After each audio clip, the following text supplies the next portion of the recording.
Hello guys, আপনারা কে কে এই পিঠাটা খেয়েছেন? এই পিঠাটার নাম হলো সেওই পিঠা। এখন আমরা আজকে সেওই পিঠা বানাবো। আমাদের বাসায় আমার ননদের মেয়েরা বেড়াতে এসেছে, তো প্রতি বছরই আমরা পিঠা তৈরি করি। তো এই শীতের দিনে এই পিঠাটা খেতে খুব পছন্দ করে সবাই, ওরা সবাই পছন্দ করে এই পিঠাটা। তো আমরা সবাই বানাচ্ছি, পিঠাটা দেখতে পাচ্ছেন।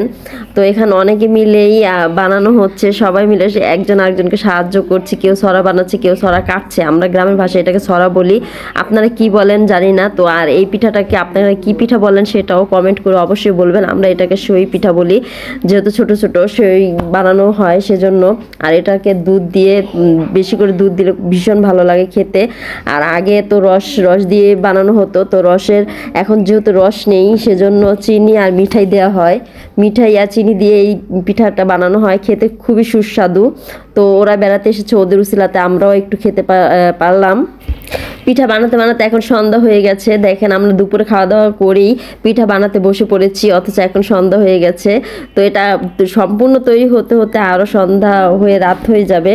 তো এখন দেখতে পাচ্ছেন যে প্রায় বানানো শেষ। এই যে এখানে মিঠাই আর চিনি জাল দেওয়া হচ্ছে, তো কিছুক্ষণ পরেই পিঠা দেওয়া হবে। এই যে সম্পূর্ণ পিঠা তৈরি। এখন এত প্রসেসগুলো দেখানো যায় না, দেখালে ভিডিও আরও বড় হয়ে যাবে, তাই এখন তৈরি করা হয়ে গেছে। আমরা এখন এগুলোকে ঘরে নিয়ে এসেছি পিঠা তৈরির পরে। তো দেখতেই পাচ্ছেন আমরা ছোট ছোট অনেক পাতিলে বেড়েছি।